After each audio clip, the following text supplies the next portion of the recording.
जो हमने फिल्म के शूटिंग के पहले हमने करीब 1.5-2 महीने बस 60s और 70s के गाने पे प्रैक्टिस की। उस जमाने के जो एक्टर्स थे, राजेश खन्ना जी, देवानंद और भी जो बाकी कलाकार थे, शम्मी कपूर, इन सब के गानों पे बहुत जम के डांस किया।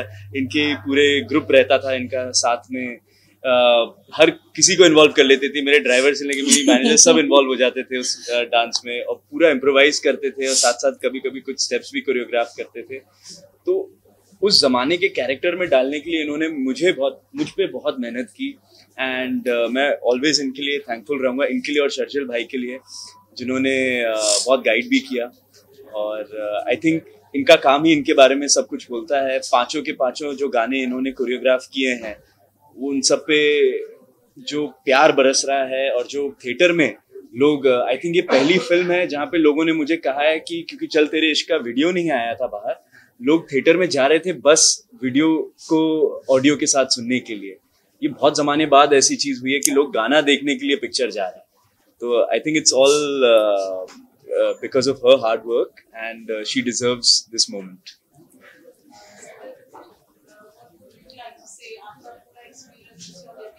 Yes.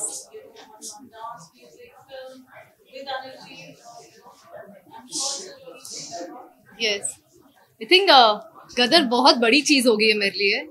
जब मैंने साइन किया था मुझे पता था कि मैं गदर साइन कर रही हूँ, जब सब हो गया था। बट इतना मतलब ये हिस्ट्री बन जाएगी ये मैंने सोचा नहीं था, बिकॉज इन पास्ट 20 years मैंने किसी मूवी के लिए ऐसा क्रेज देखा नहीं है पर्सनली। तो आज जब मूवी रिलीज होगी और इतना क्रेज हो गया है, मुझे खुद को विश्वास ही नहीं होता है कि ये सब हो गया है। एंड एक जो सबसे बड़ा कॉम्प्लीमेंट मिला है, दैट्स फॉर द सॉन्ग। किसी ने मुझे कल ही कहा कि हमने उमराव जान देखी थी आज से बहुत साल पहले, और वो सेम चीज हमें इतने सालों बाद देखने मिली है। तो I think ma'am thank you, मतलब डेब्यू मूवी में इतना बड़ा सॉन्ग एंड मैम की कोरियोग्राफी, मतलब मैम थैंक यू मैम। जी कैसे बड़ी फिल्मों को पीछे कर दिया है जी। तो में सबसे बड़ी बात एक ही बात पूछी जाती है कि गदर को क्या टक्कर देगी, तो सबका ये जवाब है कि गदर का अपना अलग धोन है, अलग जी है। जरूर। ये हम जानते थे पिक्चर बनाने के पहले भी कि गदर 2 की सबसे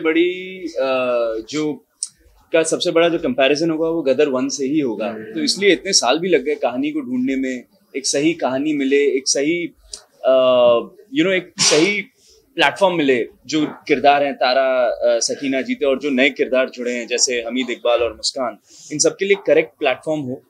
तो गदर 2 की जो कहानी थी, हमें लगा कि हम उसी तराजू पे तोल सकते हैं, और गदर का जो ब्रांड है हम उसे एनकैश नहीं करना चाहते थे। हम एक ऐसी फिल्म बनाना चाहते थे जो उसके ब्रांड को ग्रो करे। तो आई थिंक गदर 2 ने ये कर दिखाया है और करते जा रही है। अभी भी आज भी बहुत अच्छी चल रही है थिएटर्स में, आज भी टिकट नहीं मिल रही है। तो ये बहुत प्यार है ऑडियंसेस का, ये बहुत मेहनत है सारे टेक्नीशियन, सारे क्रू की और सारे एक्टर्स की, जो इस मुकाम पे हम पहुंचे हैं। और मीडिया का भी बहुत समर्थन रहा है हमारे लिए, क्योंकि एक ऐसे वक्त से सिनेमा गुजर रहा था, तो उसमें जो मीडिया भी जो प्यार बरसा रहा है वो अपार है। So thank you everyone so much. And I would like to say, सबसे पहले मैं अनिल जी को याद करूंगी यहाँ पर। जितनी भी बात उत्कर्ष ने कही और मुस्कान ने कही, ये मैं पॉसिबल नहीं कर पाती अगर मेरे डायरेक्टर का मुझ पे भरोसा नहीं होता। अनिल जी नहीं है, लेकिन मैं उनकी प्रेजेंस फील कर रही हूँ। वो मेरे गुरु हैं, मैंने बचपन से अनिल जी से बहुत सीखा है। मैं हमेशा उनसे कहती हूँ कि सर मैं आपकी एक लव्य हूँ। मैं असिस्टेंट नहीं थी, लेकिन मैं दूर से आपकी फिल्म के थ्रू, और जो भी फिल्म पे मैं असिस्टेंट कोरियोग्राफर रहती थी, आपसे सीखती थी। और वही चीज़ मैंने, जो इतने सालों का मेरा सीखा हुआ निचोड़ है, वही मैंने गदर में डाल दिया। कि एक कोरियोग्राफर लड़की को, भले वो कितने भी अच्छा काम कर चुकी हो, गदर जैसी कल्ट फिल्म के लिए चूज करना, ये भी एक डायरेक्टर की बहुत बड़ी चीज़ है। कि इनका ये आइडिया कि शबीना को लूँगा मैं, वो उसी चीज़ ने मुझे हमेशा अपने टोज पर रखा। इसीलिए मैंने 2 साल तक कोई और फिल्म नहीं की, मैंने सिर्फ गदर की। और गदर के लिए बहुत तैयारियां की। जैसे उत्कर्ष ने थैंक यू इतना प्रेज किया, लेकिन ये मैं तुम्हारे बगैर नहीं कर पाती। ये एक मिलीजुली साझेदारी होती है कि एक्टर जब अपने आप को आपके हवाले कर देता है, तभी हम टेक्नीशियंस उसको संवारना शुरू करते हैं। तो तुमने इतना भरोसा किया, अपने आप को बिल्कुल झोंक दिया, और खुद ये परफेक्शनिस्ट है। मैं इसे कहती हूँ कि ये इतना परफेक्शनिस्ट है, अपनी एज से बहुत ज़्यादा। सोचता है, समझता है और चीज़ों को तराशता रहता है उत्कर्ष।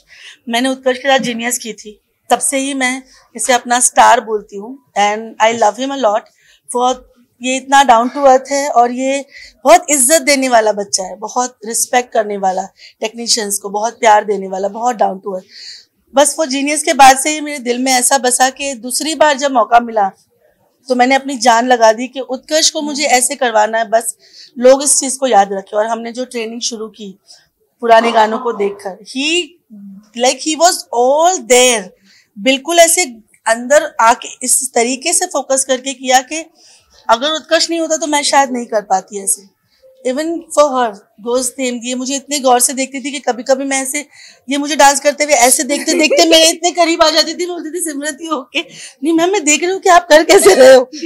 तो वो, और इतनी मतलब ये भी इतनी फोकस्ड है, मुझे थोड़ा सा नाराजगी होती थी कि आजकल के बच्चे ध्यान नहीं देते, फोकस नहीं है, लेकिन ये दोनों ने तो कमाल कर दिया कि मेरा जो काम दिखाई दे रहा है, जो लोग मेरे बारे में बात कर रहे हैं, मैं इनके बगैर तो कर ही नहीं पाती।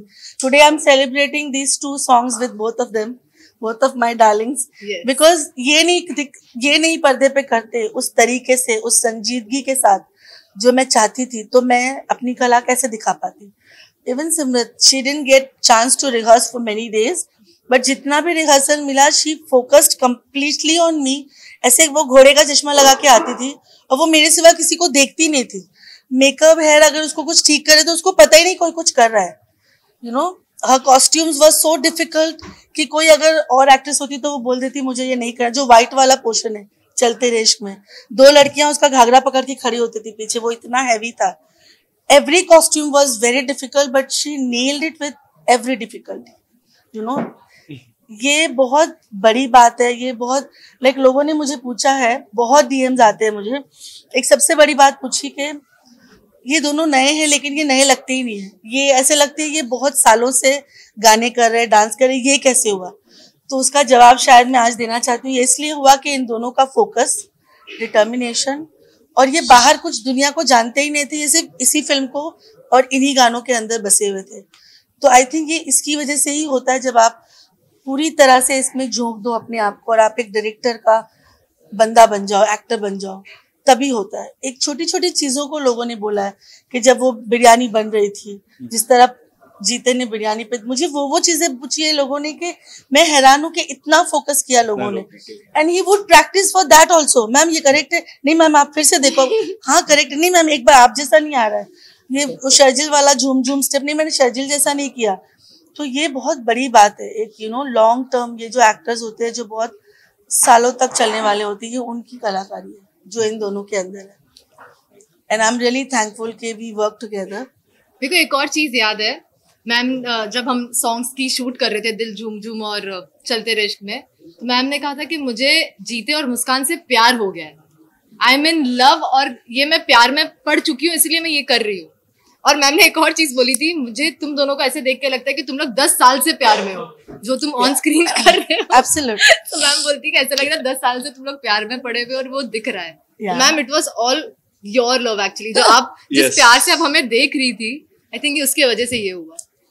सो या शबीना मैडम, इससे पहले भी आपने एक से बढ़कर एक गानों के लिए कोरियोग्राफी की, पूरी तरह से एक्सपोज नहीं हो पाई थी, लोग जानते नहीं थे। जब से गदर 2 रिलीज हुई है, कहीं ना कहीं आप पूरी तरह से एक्सपोज हो रही हैं, लोग जानने लगे हैं आपके कौन है, आप किस तरह के गाने करते हैं। तो फ्यूचर प्लान्स क्या, और इतने दिन छुपे रहने का कारण क्या है, और अपने आप को एक्सपोज करने का क्या कारण? नहीं, कारण ये है कि आज का जमाना जो है, वो जो कोरियोग्राफर्स जज बन के टीवी पर आते हैं, लोग उन्हीं को जानते हैं। तो आम जनता जो है, जिसके सबके घरों में टीवी है, 4x4 के घर में भी आपको एक टीवी मिलेगा, तो ये जो जनता है, जिसे हम मासेस कहते हैं, जो हमारी लवली ऑडियंस है, इनको सबको यही लगता है कि जो टीवी पे कोरियोग्राफर्स है वही मेन कोरियोग्राफर्स है, और वो अपनी एक फैन फॉलोइंग लेके चलते हैं।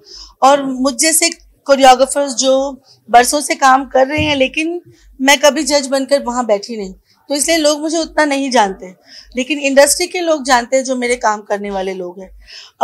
लेकिन जब गदर आई, गदर अपने आप में एक करिश्मा लेकर आई है, जो मुझे लगता है गदर में भी बिल्कुल सामने आए बगैर लोगों को पता था कि शबीना खान ने किया। ये करिश्मा, ये फिल्म अपने आप करिश्मा लेकर आई है, हर किसी को एक एक्सपोजर दे रही है ये फिल्म, क्योंकि जो ये अपने आप दे रही है, ये अपने आप दे रही है, ये दुआएं हैं, ये मोहब्बत है, ये ऑडियंस अपने आप सबको दे रही है।